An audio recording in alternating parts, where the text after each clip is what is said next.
একজন ব্যক্তি প্রচন্ড রকম আবেদ, প্রচুর ইবাদত করে। আপনারা জানেন ইবলিসও কিন্তু আবেদ ছিল, ইবলিস কিন্তু প্রচুর ইবাদত করেছে। এখন ওই ব্যক্তির একজন বন্ধু ছিল, এটা বানু ইসরাইলের ঘটনা।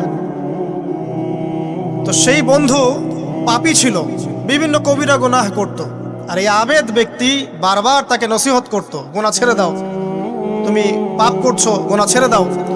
তখন সেই ব্যক্তি যে পাপ করছে সে বলতো যে আল্লাহ কি তোমাকে আমার রক্ষক বানিয়েছেন?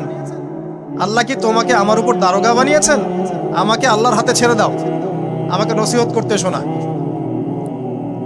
একদিন এই আবেদ ব্যক্তি তার বন্ধুকে একটা জঘন্য পাপ করতে দেখলো, এমন একটা পাপ যেটা দেখে তার মনে ধারণা আসলো এটা চরম জঘন্য একটা কাজ।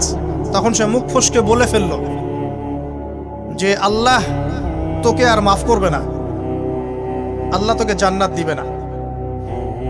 আল্লাহ রাব্বুল আলামিন মালাকুল মউতকে এই দুজনের কাছে পাঠালেন, দুজনের রূহকে কবজ করা হলো। এবার আল্লাহ পাক তার সামনে তাদেরকে উপস্থাপন করে বললেন যে তোমাকে আমার রহমত সম্পর্কে কে গ্যারান্টি দিয়েছে যে আমি কাউকে রহমত